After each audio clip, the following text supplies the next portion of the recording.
कुछ विशिष्ट बातें और आपसे डिस्कस करना चाहता हूं कब्रिस्तान के बारे में। आपको ध्यान रखना चाहिए R37 हड़प्पा का कब्रिस्तान एरिया है। इसी के साथ साथ हड़प्पा के परवर्ती काल से एक कब्रिस्तान और मिला है जिसे सेमेट्री एच की संज्ञा दी गई है। सेमेट्री एच, कब्रिस्तान एच। आपको ध्यान रखना चाहिए यहां से एक ताबूत में रखा हुआ शव मिला है। आपसे ये प्रश्न भी यूपीएससी ने पूछा है और फिर बाद में ये नेट में और अन्य परीक्षाओं में पूछा गया है कि काष्ठ पेटिका युक्त शवाधान कहां से मिला है। काष्ठ पेटिका युक्त शवाधान कहां से मिला है? तो हड़प्पा से मिला है और हड़प्पा के कब्रिस्तान एच से मिला है। और आपको ये भी ध्यान रखना चाहिए कि ये जो नवीनतम शोध है इसमें अभी राखी गढ़ी से भी हमारे पास एक काष्ठ पेटिका युक्त शवाधान मिला है। तो हमारे पास जो ताबूत में रखकर दफनाए जाने के दो उदाहरण हैं वो एक कब्रिस्तान एच हड़प्पा से है और दूसरा उदाहरण हमारे पास राखी गढ़ी से है। ये दो बातें आपको याद रहनी चाहिए। शवाधानों के बारे में एक बड़ी बात है कि सामान्य तौर पर ये शवाधान उत्तर दक्षिण दिशाओं में है। सामान्य तौर पर ये शवाधान यानी कि बॉडी को जब रखा गया है तो आपको ध्यान रखना चाहिए, यानी कि जब बॉडी को हम जमीन में दफनाएंगे रखेंगे तो सिर नॉर्थ की तरफ है और पैर साउथ की तरफ है। आज भी कब्रिस्तान में शवों को उत्तर दक्षिण दिशा में दफनाया जाता है। आपको ध्यान रखना चाहिए कि हड़प्पा के शवाधान नॉर्थ टू साउथ हैं, यानी कि सिर उत्तर की तरफ और पैर दक्षिण की तरफ एज वेल। ध्यान रखिएगा कालीबंगा का जो समाधि क्षेत्र है वहां पर कुछ कब्रें हमें ऐसी भी मिली हैं जो साउथ टू नॉर्थ है।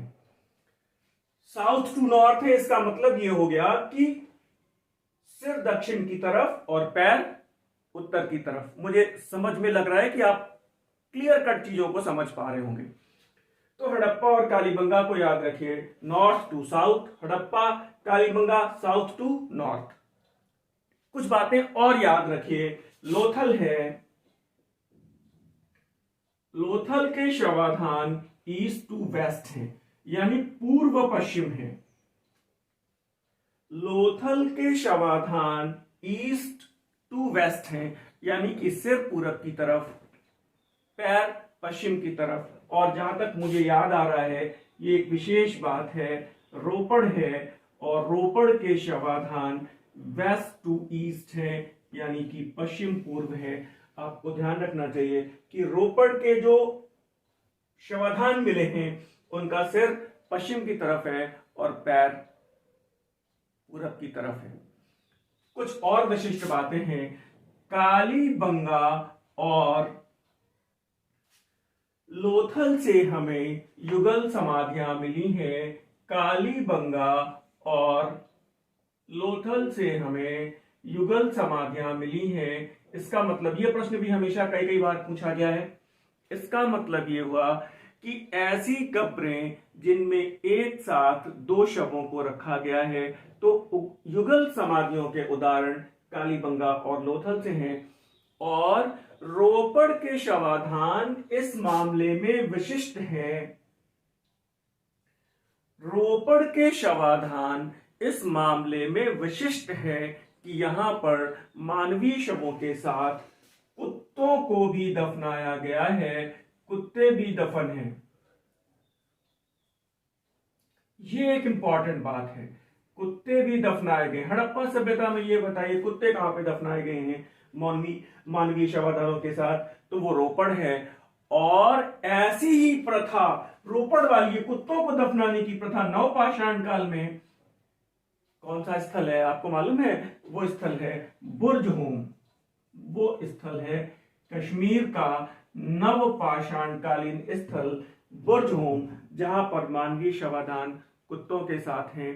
आपसे एक प्रश्न ये भी पूछा गया है कि ये बताइए हड़प्पा सभ्यता का वो नगर जहां पे अगर कोई कब्रिस्तान था भी तो आज तक हमें वहां से कब्रिस्तान के साक्ष्य अभी तक प्राप्त नहीं हो पाए हैं, या हड़प्पा सभ्यता का वो नगर जहां से हमें अभी तक कब्रिस्तान के साक्ष्य नहीं मिले हैं।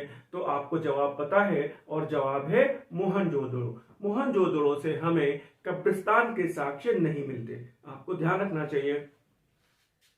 हड़प्पा के शवाधान उत्तर से दक्षिण, कालीबंगा के दक्षिण से उत्तर, लोथल के पूर्व से पश्चिम, रोपड़ के पश्चिम से पूर्व। युगल समाधियां कालीबंगा और लोथल और रोपड़ के मानवीय शवाधानों के साथ कुत्ते भी दफनाए गए हैं, और बुर्ज होम में भी ऐसी प्रथा प्रचलित थी जहां पर मानवीय शवों के साथ अनिवार्य रूप से कुत्तों को दफनाया गया है। तो मुझे उम्मीद है ये आपका शवाधानों से संबंधित प्रश्न भी क्लियर हो गया होगा। यहाँ से प्रश्नों के पूछे जाने की परंपरा बहुत रही है, आप इसे अच्छे से तैयार करिए।